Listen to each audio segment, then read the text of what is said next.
hagdanan na umawit sa Panginoon. Bago po tayo umawit ng dalawang awitin lang sa Diyos, nais ko lamang po basahin po yung salita ng Panginoon mula sa awit 117 hanggang 118 verse 1. Sabi po dito, purihin si Yahweh, dapat na purihin ng lahat ng bansa. Siya ay purihin ng lahat ng tao sa balat ng lupa, pagkat ang pag-ibig na ukol sa atin, dakila at wagas, at ang katapatan niya'y walang wakas. O pasalamatan ang Diyos na si Yahweh, pagkat siya'y mabuti at ang kanyang pag-ibig ay napakatatag at mananatili. Kaya halina po, samahan niyo po kami sa pagpupuri sa ating Panginoon dahil ito pong pag-awit natin ay napakaliit na bagay lamang para maibalik natin sa Panginoon ang lahat po ng kanyang kabutihan, kadakilaan at katapatan sa atin. Kaya po, samahan niyo po kami sa pag-awit sa ating Panginoon. Amen. Halina at purihin ng Diyos.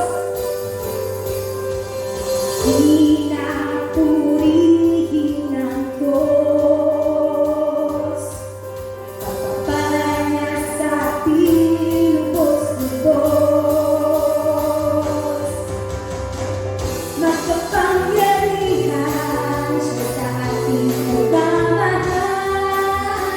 Halina, siya'y pasalamatan. Dakilang Diyos, dakilang Diyos at Panginoon, maghari ka sa lahat ng panahon. Ang galang mo ay luwalhati, ikaw lamang ang sasambahin. Isa pa po, piliin natin, halina at purihin. Halina at purihin ang Diyos, pagpapala niya sa ating lubos-lubos, magkapangyarihan siya sa ating nagmamahal. Halina, siya'y pasalamatan. Dakilang Diyos at Panginoon, maghari ka sa lahat ng panahon. Ang galang mo ay luwalhati, ikaw lamang ang sasambahin. Halina at purihin ang Diyos, pagpapala niya sa ating lubos-lubos, makapangyarihan. Halina po natin sa Panginoon. Makapangyarihan siya sa ating nagmamahal. Halina, siya'y pasalamatan. Halina, purihin ang Diyos.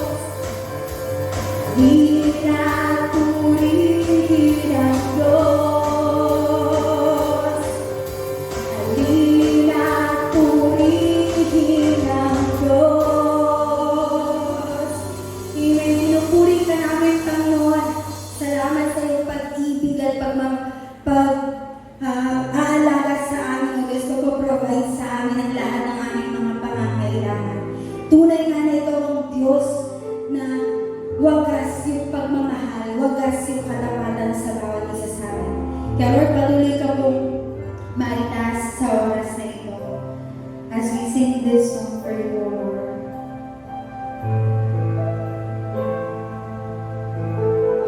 Sige po, awitin natin sa Panginoon. Pupurihin ka, O Diyos. Pupurihin ka, O Diyos. Ang aming alay ay pagsamba. Kawahatian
umaga sa inyo lahat. Lalo-lalo na yung mga nanonood dyan at saka yung napapasilip sa TV. Magandang umaga sa inyo lahat. Okay? Ang ating team ngayong buwan na ito ng Nobyembre ay pinamagatang mga katotohanan sa likod ng paglilingkod. At ang ating text ay nasa Colossus 3:23 verse 24. At ang title po ng ating pag-uusapan ngayong umagang ito ay pinamagatang mga katotohanan sa likod ng nakalulugod na paglilingkod. Isang magandang titulo na ating pag-uusapan at pagbubulay-bulayan. Ngayon, ating pong basahin muna ang mga taga-Colossus 3:23 to 24. Okay, ano sabi niya? Na sinulat ni Pablo, ano man ang inyong ginagawa, gawin ninyo ng buong puso na parang sa Panginoon kayo naglilingkod at hindi sa tao. Verse 24, sapagkat si Kristo ang Panginoong pinaglilingkuran nyo at alalahanin ninyong pagkakalooban kayo ng Panginoon ng gantimpalang inilaan niya para sa inyo. Isang magandang talata po. Masaya at pinagpalang umaga po sa inyong lahat. Kamusta po kayo? Okay lang po ba kayo? Well, madaling sabihin ang okay, pero hindi naman lahat ay okay. Dahil lahat naman tayo ay may pinagdadaanan. Kaya nga ang pinakamagandang sagot po talaga ay, okay ako, nang dahil sa habag ni Kristo. Amen? Okay, amen. Ngayon po ay ating matutunghayan ang layunin ng Diyos sa bawat isa sa atin. Kung bakit nandyan ka at nanonood ka. At ano gusto niyang sabihin para sa'yo. Kaya makinig ka sa sasabihin ng Diyos sa atin. Okay. Ang mensahe ito ay hindi aksidente, kundi sinadya ng Diyos na sabihin sa inyo ang mga bagay na ito upang maunawaan natin ang tunay na kahulugan ng paglilingkod. Okay, parang boring, no? Boring ba? Mari sinasabi ng isipan mo ngayon, matagal mo na narinig yan kay Pastor. Paulit-ulit na lang sinasabi ni Pastor. Well, ipagpauman niyo po ako kung ito'y aking ulitin. Ako po ay napag-utusan lang ng Diyos upang ipaalala sa mga nakakalimot. Sana hindi po kayo nakakalimot. Alam kung alam nyo na to, pero sapat na ba na nalalaman lang natin? Oo, alam natin. Pero ito ang tanong, ipinasamumuhay po ba natin? Ngayon, samahan ninyo ako naman samahan nyo ako na hukayin natin ang totoong ministry natin. No? Hukayin, parang papalain, no? Sa Tagalog, ang ministry ay paglilingkod, serbisyo, pagsisilbi, ministeryo. Kaya, ano ang layunin ng Diyos sa atin ngayon? Ang magkaroon ng ministry. Tayo ay hinubog upang maglingkod. Tayo, ang iyong katabi ay hinubog upang maglingkod. Ako ay hinubog upang maglingkod. Tayong lahat ay hinubog upang maglingkod. Sabihin mo nga sa katabi mo, kung may katabi ka man nanonood ngayon, sabihin mo at ituro mo sa kanya. Sabihin mo sa kanya, ikaw ay hinubog upang maglingkod. Okay? Bago po natin pag-usapan lahat, tayo po'y manalangin. Panginoon, kami po'y muling lumalapit sa inyo at kami muling nagpapasalamat sa magandang buhay na ibinigay niyo po sa amin. At sa mga oras na ito, Panginoon, ibigay niyo po kami ng sapat na kalayaan makinig. Palambutin niyo po ang aming mga puso na maunawaan namin at maintindihan po namin ang mga sinadya niyong iparinig sa amin, Panginoon. Gabayan niyo po kami, nawa ay maunawaan namin at pumasok ito sa aming isipan at aming mga puso. Gamitin niyo po ang inyong lingkod bilang luklukan ng iyong mga salita. Salamat po, Panginoon, sa matamis na pangalan ni Jesus. Amen at amen. Noong kapanahonan ko ay sikat na sikat si Freddie Mercury. Kilala niyo ba siya? Lead singer siya ng bandang Queen. Siya yung kumanta ng We Will Rock You. Alam niyo yung We Will Rock You? Kakantay ko ba? We will rock you. At saka yung We Are the Champion, malamang alam yon. We are the champion, my friend. Pasensya nyo po, ako'y sintonado, no? Okay, nung siya'y namatay na siya, no? So, sayang, no? Nung siya'y namatay, 15 years ago, ay lalong sumikat yung kanta niyang Bohemian Rhapsody. Kung alam niyo yung Bohemian Rhapsody, mamaya malalaman nyo. Kung hindi nyo po alam, malalaman nyo kung paano tunog. Kakantahin ko ulit, kahit sintonado ko, no? Huwag lang kayong tatawa para maranasan nyo yung kung paano yung kanta niya. So sa kanta niya ito ay ayaw pa niyang mamatay. Sinasabi niya sa kanta, ayaw pa niyang mamatay. At mas gusto pa niyang sana hindi na lang siya isinilang. O paano yung kanta? Sabi niya, Mama, ooh, I don't wanna die. I sometimes wish I'll never be na to. Bola to. Carry on, carry on. Carry lang daw. Well, siya namatay na walang kaganapan. At malungkot. Sabi nga niya sa isang interview sa kanya, ito yung interview sa kanya, sabi niya, I have everything my money can buy except happiness. Sa wikang Tagalog, lahat kaya niyang bilhin maliban lang ang kaligayahan. Well, siya namatay sa sakit na AIDS. Wala kang gamot sa AIDS. Kahit gaano pa karaming pera niya, hindi niya napagaling ang sarili niya. Hindi niya nalaman kung para saan siya nilikha o ano ang kadahilanan niya dito sa lupa. Akit siya ng entablado o stage at hindi na niya iisipin yun. Sa makatuwid, siya'y lito at ligaw at hindi ganap. Ang kanyang katagumpayan sa harap ng maraming tao ay walang kabuluhan sa kanyang sarili at sa harap ng Panginoon. Hindi niya nalaman kung bakit siya nilalang ng Diyos at kung ano ang tunay na layunin ng Diyos sa kanya kung bakit siya nilikha. Kaya nga sabi niya, sana hindi na lang ako sinilang, no? Sa kanta niya. Ang aking panalangin ay walang matulad sa atin kagaya kay Freddie Mercury. Kaya nga sabi niya sa Lucas 9:25, ano sabi niya sa Lucas 9:25? Sabi niya, ano nga ang mapapala ng tao? Makanta man niya ang buong daigdig, kung ang mapapahamak naman ay ang kanyang sarili. O diba, ganyan nangyari kay Freddie Mercury. Pahamak lang siya, kahit marami siyang pera.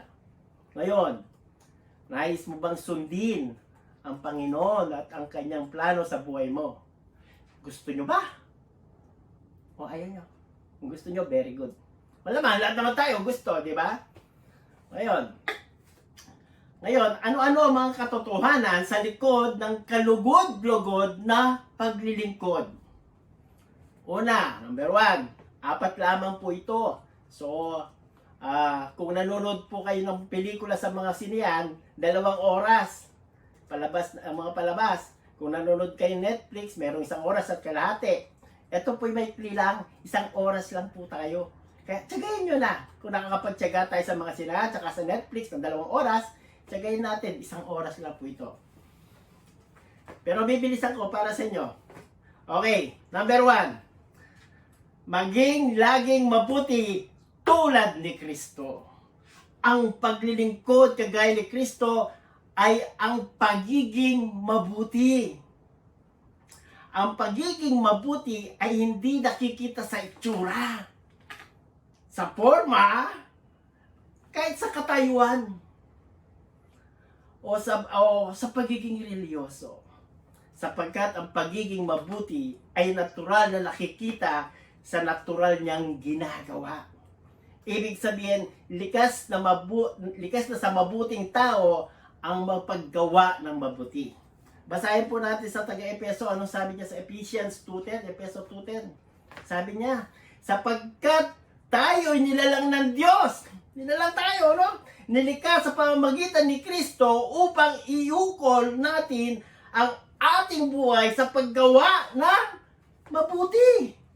Yan ang layunin pinili ng Diyos para sa atin noong una pa man. Ibig sabihin, pagkasilang mo pa lang, layunin na niyang maging mabuti ka. Naging mabuti ka bang naging anak? O naging kagaya ka ng anak sa sa kanta ni Freddy Aguilar? Magsisisi sa puso mo'y kay nagkamali. Ewan ko, parang ganon. Nilalang tayo upang mamahagi ng kabutihan. Tandaan niyo yan. At huwag sayangin sa walang kabuluhan. Hindi mahalaga kung gaano tayo katagal nabubuhay, ang mahalaga kung paano tayo namumuhay. Hindi yung duration ng buhay mo, kundi yung donation ng buhay mo. Ano ang pwede mong i-donate sa iyong kapwa? Simple lang yan, parang sa nagliligawan o kaya sa magbo-boyfriend, hindi ba? Pag nagliligawan, talagang nagmamahalan yan. Dudukutin ko ang aking puso at ibibigay ko sa iyo.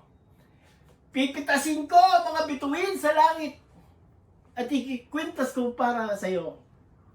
Tapos na mag-asawa na sila, sinuntok niya, nakakita ng mga bituin. Okay. Sabi ng isang quotation, sabi niya, "You are blessed to be a blessing." Tunay nga tayo ay pinagpala upang magpala din sa iba.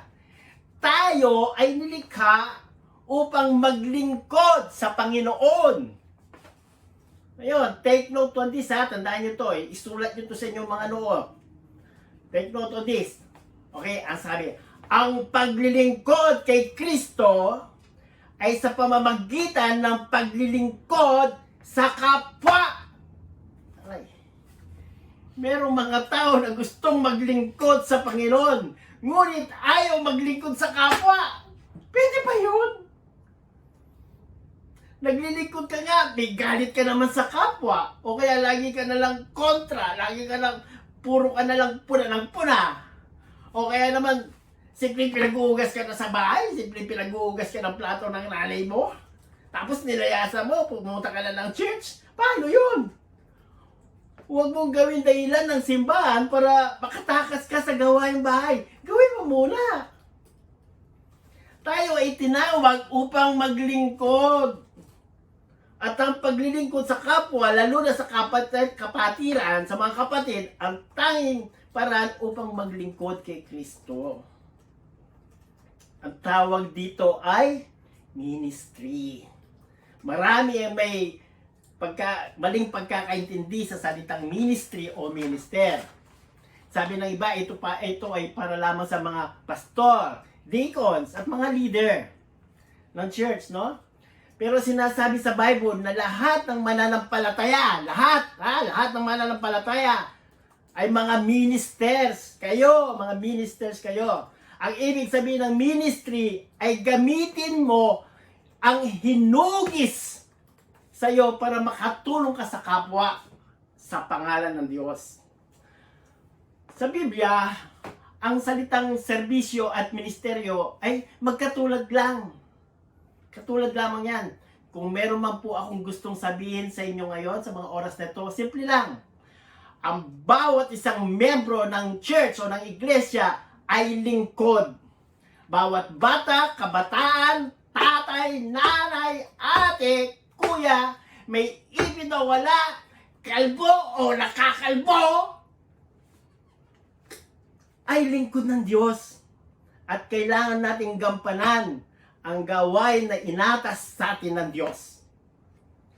Nais ng Diyos na matuto tayong maglingkod dito pa lamang sa lupa. Dito pa lang, dapat maglingkod ka na. Service. Ano ba nung mamigay ka ng lumang damit? Service na yun. Ang maganda dito ay binigyan niya tayo ng modelo. Sino ba ang modelo natin mga Kristiyano? Si Pastor Ai ba? Si Pastor JP ba? Si Pastor Gracia ba? Huwag niyo akong titignan, lalong hindi ako. No? Ang modelo natin ay si Jesucristo. Sabi niya sa Mateo 20:28, sabi niya, "Tumulad kayo sa akin. Hindi ako naparito upang paglingkuran, kundi upang maglingkod." Sino nagsasabi? Si Jesus ang nagsasabi. Pumunta siya rito upang maglingkod. Imagine mo itong verse na to, no? Pumunta ang isang hari ng buong kalawakan, ng buong mundo, dito sa lupa, si Jesus, upang pagsilbihan ka, upang maglingkod siya sa iyo. Grabe, no? Diyos pa ang pumunta para paglingkuran ka. Simple lang yan. Isipin mo na lang kung ang presidente natin pumunta ngayon sa church, tapos nagsimba, tapos naglingkod. Siguro, naku, ano magiging reaksyon natin? Siguro hindi natin alam paano natin pagsisilbihan ng presidente. Diba? Ganun. Okay, ikalawa, maging laging available tulad ni Kristo. Okay? Ang paglilingkod katulad ni Kristo ay ang pagiging available o handa. Para sa Boy Scout, dapat laging handa. Sabi nga niya pag binasa niyo yung sa Mateo chapter 20, itong sinasabi Mateo chapter 20, isang araw si Jesus ay naglalakad galing na Jericho. Nakasunod sa kanya napakaraming tao. No? At siyempre, medyo magulo, maingay. Siyempre, taktakan, maingay. Siyempre, medyo nagkakagulo dahil nakasunod sila kay Kristo. Tinitingnan nila sa mga pangyayaring to. Ayun, sa pangyayaring to, mayroon 2 bulag na sumigaw sa kanya. At ano sinigaw sa kanya? Sabi niya, "Mahabag ka sa amin, anak ni David!" Ngunit sinaway sila ng mga tao. Manahimik ka na nga, mahimik nga kayo. Subalit sa kabila ng kaguluhan na yon, kaingayan na yon, narinig ng Diyos yun. Tumigil si Jesus at sila'y tinawag at sila'y pinagaling.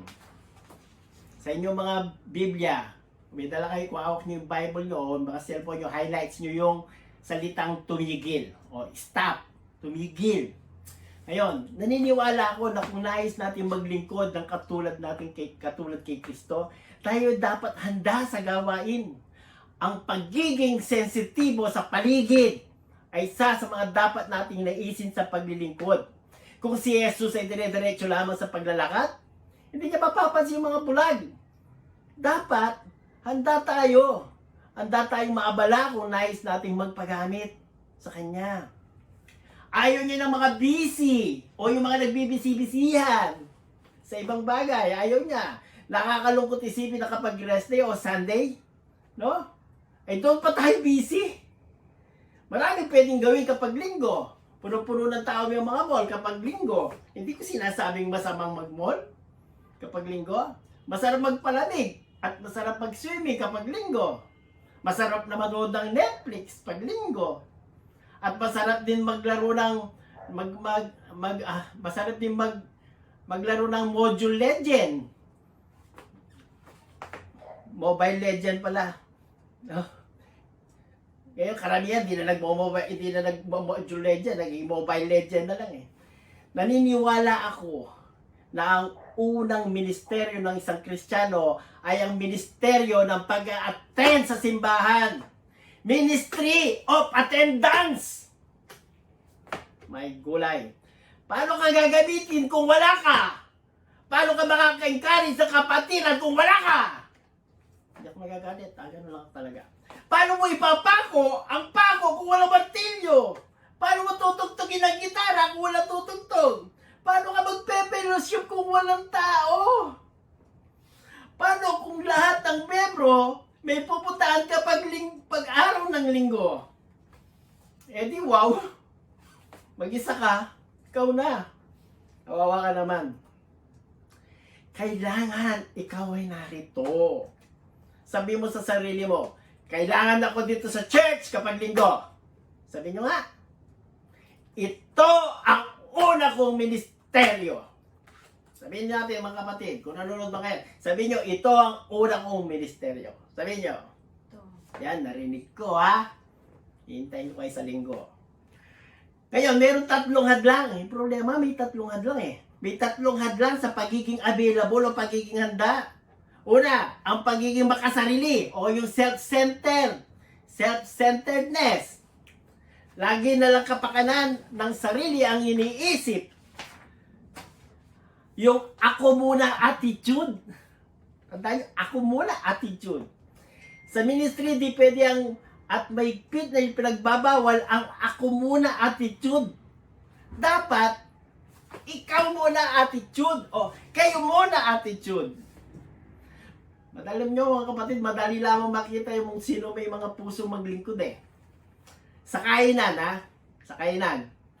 Yung nangungunang umupo, sumubo, at kumamot na dyan pag busog na, yun yung mga ako muna attitude. Aray! Parang ako yata yun. Naalala ko nung anniversary nung sa Santa Cruz, pagkatapos ng mensa ito, walang gustong pumila. Andiyan na yung pagkain, parang walang gustong tumayo. Ngayon, pero yung magbibigay ng plato, kutsara, tuniton, yun yung mga may servant attitude. Sila yung kinalulugdan ng Diyos. Sila yung mga kayo muna attitude. Di ba? Yung nagsisilbi ang mas masaya. Di ba? Subukan mo magsilbi. Masaya yan sa puso.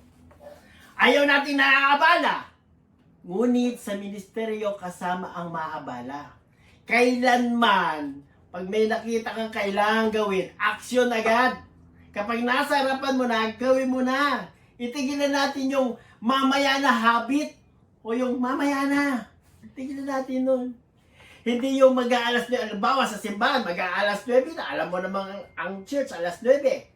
Hindi ka pa naliligo. Sinabihan ka na nga na maligo. Sabi mo, iisip mo. Sabi mo, mamaya na lang, tapusin ko lang to. Maaga pa. Abay, mahawa ka naman sa Diyos. Pumuti ng mata niya, kakantay sa'yo. Tularan natin si Kristo. Tularan natin si Jesus. Pinamulat agad-agad yung dalawang bulag. No. Kalawa, ano pang ibang hadlang? Kalawang hadlang, ang pagiging perfectionismo o perfectionism. Gusto lahat ng ginagawa perfecto. Sino ba sa atin nang walang kapintasan? Lahat naman tayo may kapintasan. Lahat po tayo. Sa ating pong paglilingkod, magbigay po tayo ng allowance sa mga pagkakamali. Wala naman perfect eh. Lalo na ako, never ako naging perfect. Nais gamitin ng Diyos yung mga taong mahina upang ipakita niya ang kanyang kapangyarihan. Tandaan niyo yan. Nais niyang gamitin ang mahihirap upang ipakita ang kanyang kayamanan. Mahirap lang po ako. Pero salamat sa Diyos.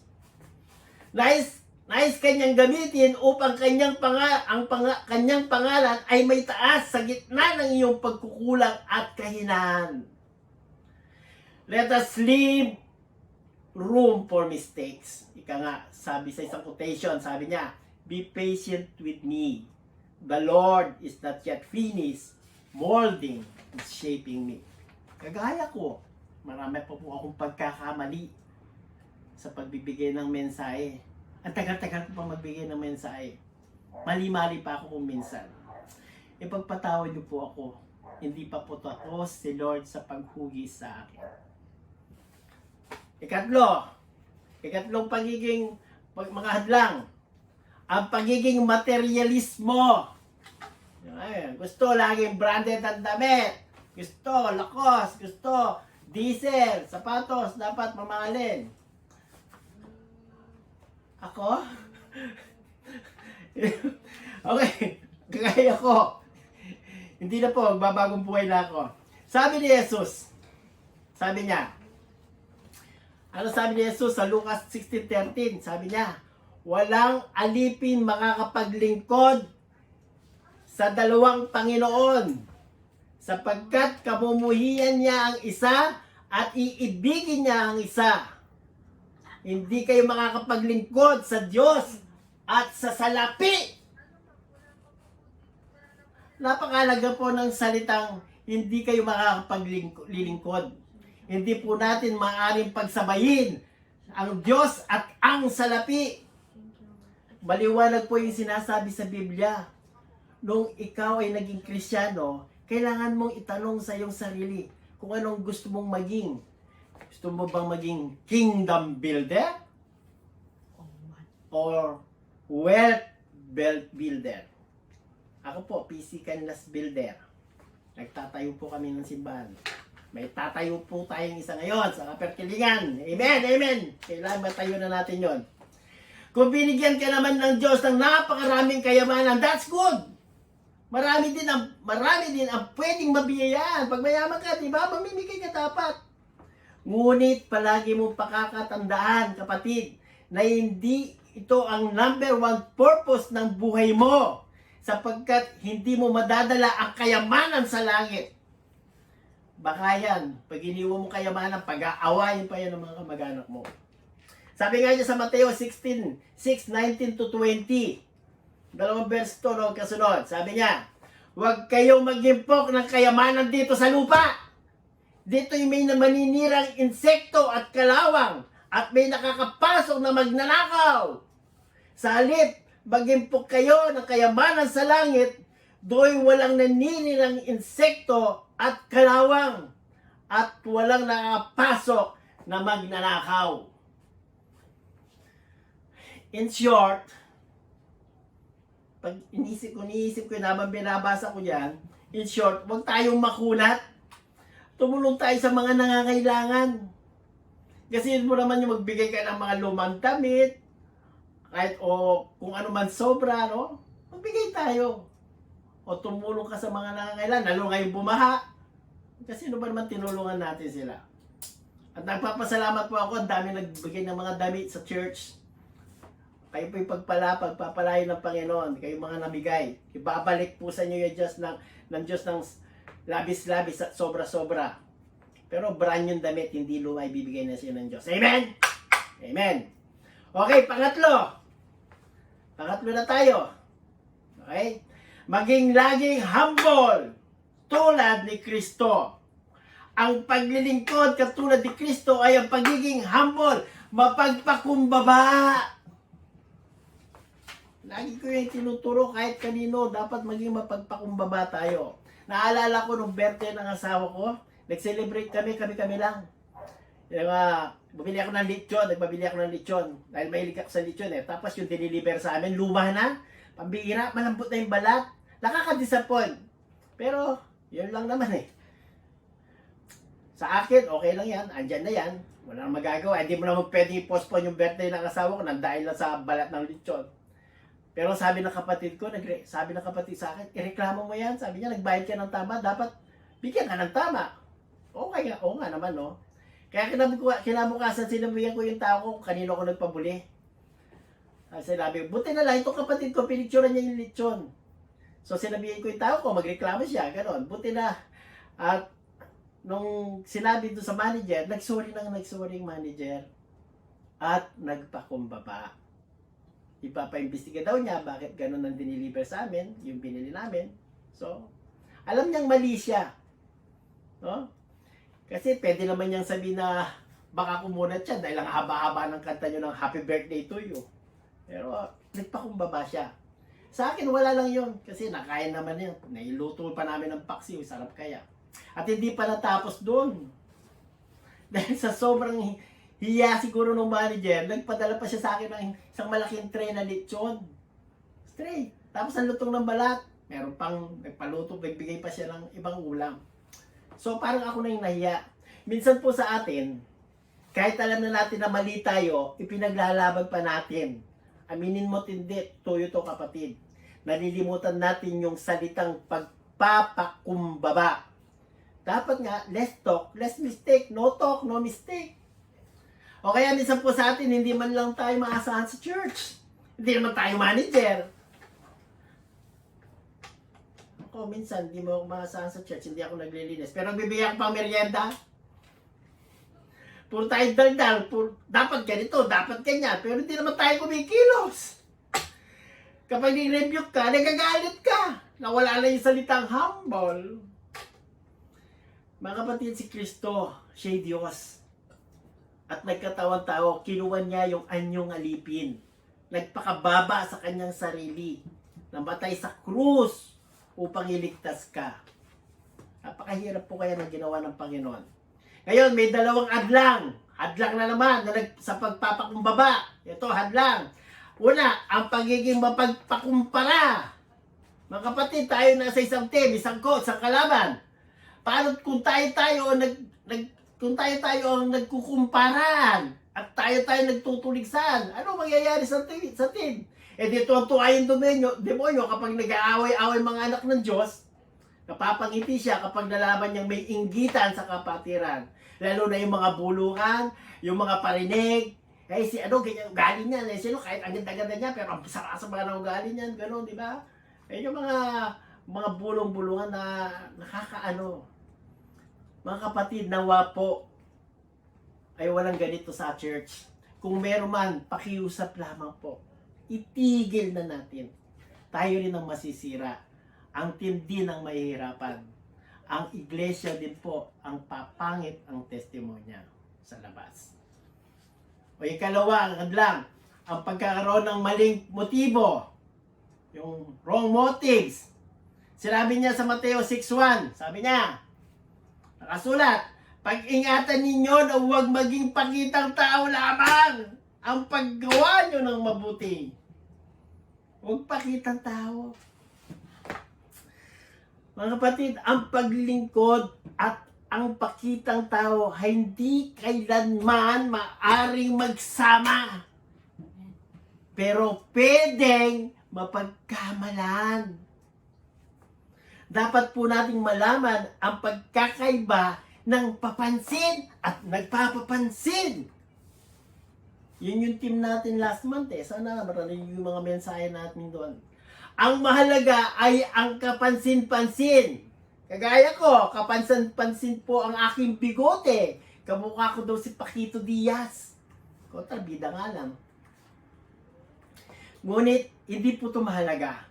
Pag nawala ito, mapubuhay pa ako. Ang aking atay at ang aking puso, hindi man siya nakikita, pag nawala, wala na rin ako.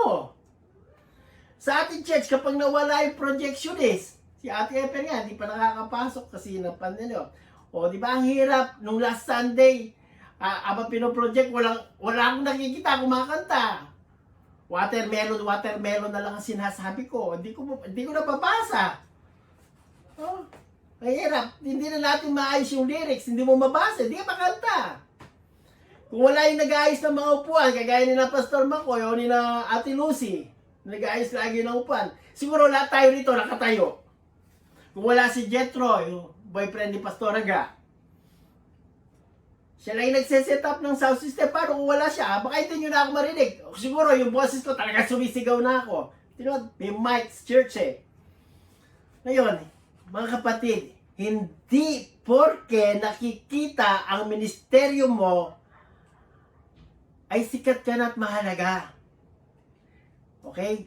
Tatandaan nyo, gaano man kaliit o kalaki ang ministeryo mo, basta't ginagampanan mo ito ng buong puso ay may tamang motibasyon na lulugod ang Diyos. Pangapat, ito na panghuli natin. So, pangapat, maging laging faithful. Matapat tulad ni Kristo. Ang paglilingkod katulad ni Kristo ay ang pagiging faithful, matapat. Kung tayo ay tapat, maging sa maliit na bagay, gaya ng halimbawa, may negosyo tayo, nagtitinda tayo ng fishball, o nagtitinda tayo ng, kwek-kwek, no? O, kung hindi naman tayo mandaraya, tapat tayo sa ganung pagtitinda, no? Gayun din, kung ba sa ministry mo, sa maliit na bagay, no, pagkakatiwala ka o pagkariyan mo, maging sa iyong trabaho, tapat ka sa iyong trabaho, napapatunayan natin sa Diyos na tayo ay mapagkakatiwalaan. Kahit sa malaking bagay. Ibig sabihin, hindi tayo mandaraya. Ngayon naman, kapag tayo ay tapat sa mga bagay na binigay na niya sa atin, ay bibigyan niya pa tayo ng mas malaki. Pag pinagkatiwala ka niya sa 100, bibigyan pa, gagawin pa niyang 200 yun. Bibigyan ka pa ng maraming talento, kayamanan, responsibilidad. Kasi pinakita natin na tayo ay mapagkakatiwalaan. Ngayon, kung sa maliit na bagay hindi tayo mapagkakatiwalaan, paano tayo pagkakatiwalaan sa malaki? Parang sa tithes lang yan, yung inuhulog mo sa simbahan, yung binibigay mo sa church. Kung binigyan ka ng Panginoon ng alagang 100 piso, tapos ang inulog mo sa simbahan, 5 piso, abay wala pa sa kalahati yung tithes mo. Ang tithes dapat at least 10 piso. Kung 5 piso lang binigyan niya, bakit ka pa niya bibigyan ng 200? Kung ibibigay mo lang 5 piso, kakuripot mo. So, isa lang ibig sabihin, maliit na bagay, huwag nating ipagdamot. Kaya nga sabi niya sa Luke 16:10, napakalinaw, ang mapagkakatiwalaan sa maliit na bagay ay mapagkakatiwalaan din sa malalaking bagay. Ang mandaraya sa maliit na bagay ay mandaraya rin sa malaking bagay. Iyan sinasabi ko, huwag tayong mandurugas. May dalawang pamantayan ng Diyos sa pagiging faithful o matapat. Una, kalagayan ng ating puso. Dapat taos puso. Pag-uwi. Ang tinitingnan sa atin ng Diyos ay hindi yung ginagawa natin na pinapakita. Bagus ang tinitingnan niya sa atin ay ang ating mga puso. Ayan, tinitingnan niya yan. Hindi yung napipilitan lamang. Simple lang, halimbawa ngayon, nandito ka, nagsisimba ka, nanonood ka. Yan ba'y nasa puso mo? Gusto mo marinig? Nakikinig ka ba talaga at pinapasok mo sa puso mo? O napipilitan ka lang? Dahil pinilit ka ng asawa mo o katabi mo? No? Kagaya mamaya, magtatights tayo. Magbibigay tayo sa Diyos. Yan ba ay taos sa puso? Ano lang kasimple mga kapatid. Dapat taos sa puso. Sabi niya sa Jeremiah 17:10, sabi niya, akong si Yahweh. Makinig ha? What's this word ha? Akong si Yahweh, ang sumisiyasat sa isip at sumasaliksik sa puso ng mga tao. Ginagantimpalaan ko ang bawat isa ayon sa kanyang pamumuhay at ginagantimpalaan ayon sa kanyang ginagawa. Naalala ko si Ate Eldren. May kumatok sa bahay. Pagkita ko, bumaba ako si Ate Eldren. Tapos sabi sa akin ni Ate Eldren, Brother Paul, sabi niya, natuwa ako dun sa message mo. Sabi niya, may dala-dala ako. Binigyan ako 2 tray na itlog. Bakit? Ba't mo ako binibigyan na, Ate Eldren? Wala, natuwa lang ako sa message mo, Brother Paul. Sabi niya ganun sa akin. And nabagabag naman po ako. Sige, Ate Eldren, marami pong salamat. Dumukot ako sa bulsa ko. Meron ako. Ate Eldren, ito naman po para sa inyo. Sabi ko gano'n. Ha, nagtungkol si Ate Eldren. Hindi po ako binigyan niyo akong itlog. Bibigyan ko din po kayo nito para sa inyo din po yan. Binibigay ng Diyos. Sabi, sige po, kaang gano'n. Tapos sinundo na siya. Tumakas lang pala yung matanda sa kanyang mga anak. Nahabag ako. So, pakinan mo ka. Natuwa ako, nabagabag ako. Pero, yun na yata yung itlog na pinakamahal na nabili ko. Amen? Ay, nahulog. Okay. Ikalawa, kalidad ng ating gawa. Quality ng ating mga ginagawa. Dapat the best. The best. Sa trabaho, tingnan mo ha. Sa trabaho, binibigyan natin ng best natin. Tama? Huwag kang magsisinungaling. Para matuwa sa atin ang boss natin, di ba? Nagpapakita gilas tayo. Ayaw nating mali. Kahit kagising ka ng alas 4, gigising ka para hindi ka lang mali. Ayaw nating mapahiya sa boss. Sa mga amo natin. Ayaw nating mapagalitan, siyempre. Pero pagdating sa church, laging late. Hindi tayo natatakot mapagalitan. Minsan absent pa. Samantalang ang Diyos, binigay ang best niya noong mamatay si Jesus sa krus. Hindi siya nagreklamo, umiyak na lang. At tiningan pa niya ng tawad sa Diyos yung mga nanakit sa kanya. Sabi niya, Father, forgive them. Patawarin niyo po sila. Tinilalamang kanilang ginagawa. Sa trabaho, sa work natin, no? Binibigyan natin ng best natin para matuwa sa atin ng boss, diba? Ayaw nating malit, ayaw nating mapahiya sa boss. Pero si Jesus, binigay niya ang best niya. Mapaglingkuran ka lang at maligtas. Maligtas ka sa sunog. Ngayon, ano naman ang pwede mong ibalik na best mo para sa Kanya? Sabi niya sa Timothy 2:15, sabi niya, napaka-importante nito, sikapin mong maging kalugod-lugod sa paningin ng Diyos. Isang lang manggagawang walang dapat ikaya at tapat na nagtuturo ng katotohanan. Mga kapatid, gawin mo ang best mo sa Kanya at gagawin din niya ang best niya para sa iyo. At sa ating konklusyon, mga kapatid, hindi natin may kakaila na hindi nararapat para sa isang lingkod ni Kristo ang mga kamay na walang ginagawa o nagsasawalang bahala, lalo na sa mga nagaganap na panahong ito tulad ng pandemya, malakas na bagyo, pagbaha, pagputok ng bulkan, mga pagyanig o lindol at iba-ibang lugar, no? Ang layuning pinili sa atin ng Diyos ay samantalayin natin gumawa ng mabuti. Kaya ang paalala sa atin, tularan natin si Kristo. Maging laging mabuti po tayo.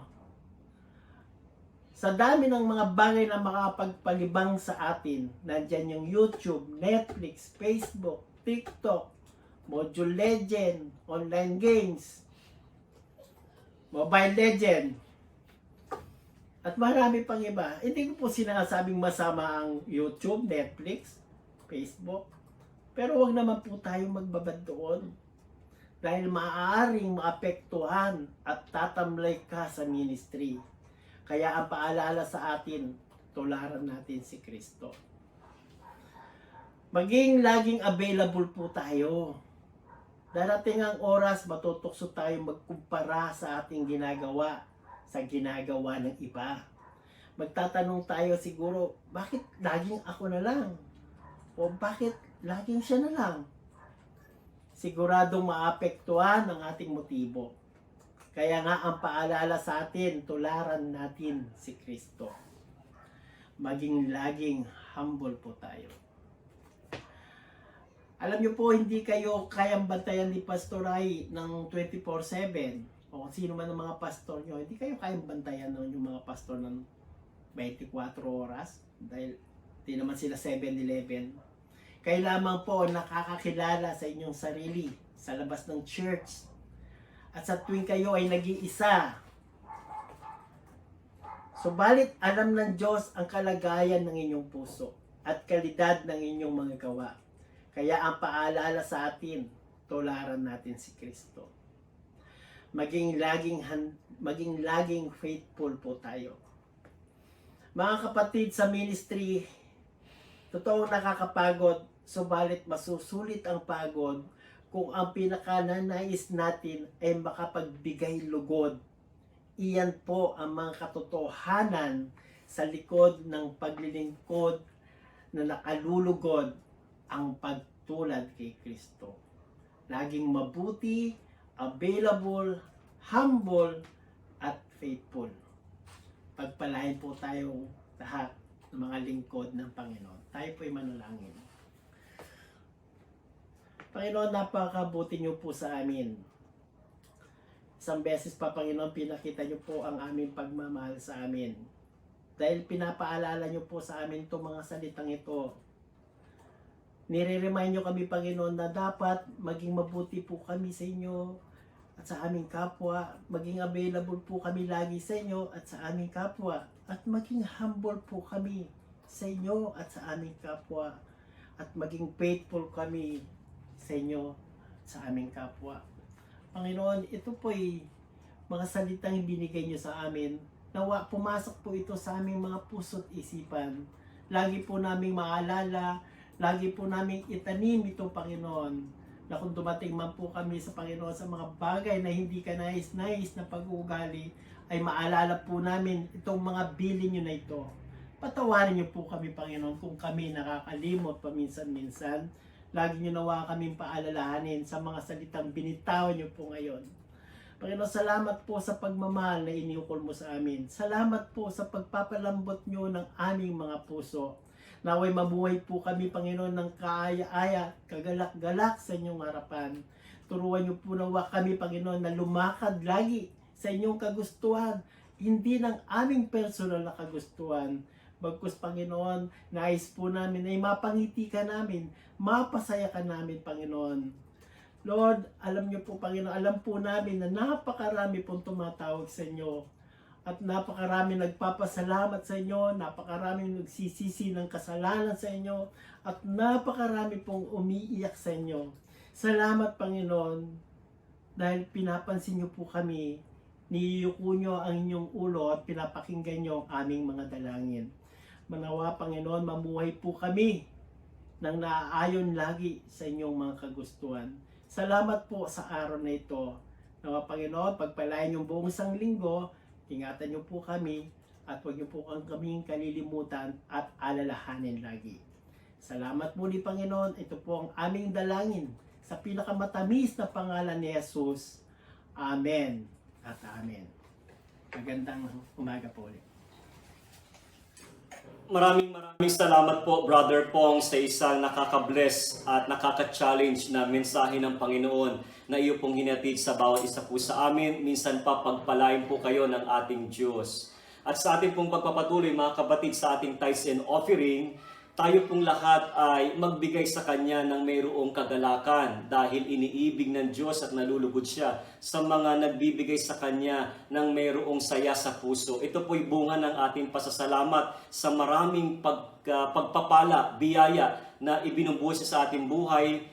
Nasa gitna man tayo ng krisis kasi alam po natin na batid ng Diyos ang lahat ng ating pinagdadaanan, maging ang lahat ng ating mga pangangailangan. Kaya samahan niyo po ako na manalangin saglit at ipagpasalamat sa Diyos ang mga biyayang ating ipagkakalob sa Kanyang harapan. Panginoon Diyos, dalangin ko po sa iyo na i-bless mo ang bawat isang na magbibigay sa iyong harapan.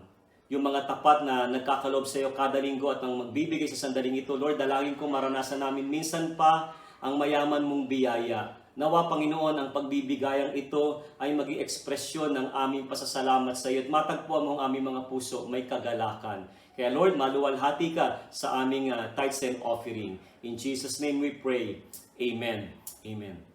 At mga kapatid, sa ating pong mga announcements, minsan pa ay pinapaalalahanan ko po yung mga pastor, elders, at deacons at ilang pong mga piling workers natin na dadalo sa ating annual planning. Ito po'y magaganap sa December 5, simula 7 a.m. hanggang 5 p.m. Dito na po tayo mag-aalmusal, magtatanghalian at maghahapunan kung aabutin sa main church. At ito po ay face-to-face yung ating meeting. Kaya minsan pa sa lahat po ng mga workers ng church ay ihanda na po natin yung ating mga reports at mga proposals sa darating na 2021.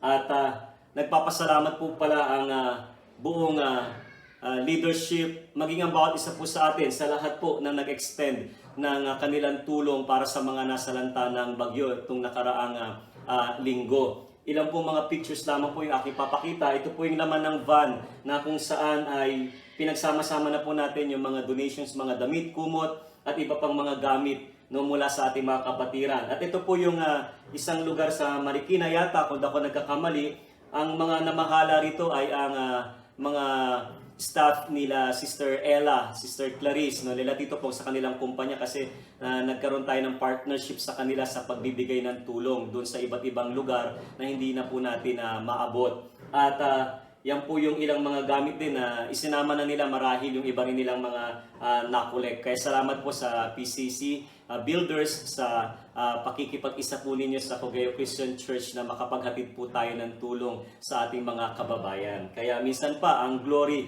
ay syempre para sa ating Diyos. At wag po natin kakalimutan yung ating COVID-19 PM.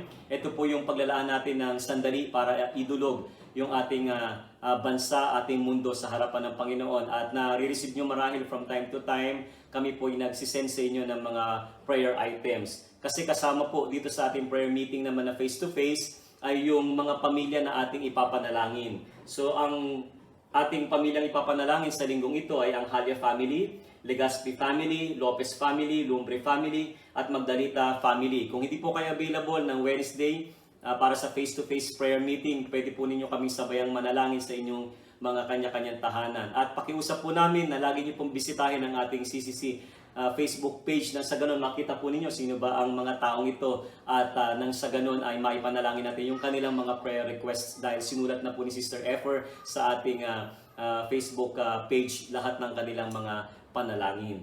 At minsan pa mga kapatid, maraming salamat sa inyong dalo o pagtangkilik sa ating online worship service. At nawa kung available na po kayo sa mga susunod na linggo ay welcome na welcome po kayong dumalo sa ating physical gathering sa ating simbahan, sa main church, at sama-sama tayong sumamba sa Panginoong Diyos. Kaya minsan pa, pagpalain po tayong lahat ng Panginoon at samahan po ninyo akong manalangin sa araw na ito. Panginoon Diyos, minsan pa i-bless niyo po ang bawat isa po na dumalo sa aming online worship service. Dalayan ko, Panginoon Diyos, na patuloy namin madamang iyong presensya, nasa kanya-kanya mang kaming tahanan o nasa trabaho, kung nasan man kami, Panginoon, habang kami ay nanonood.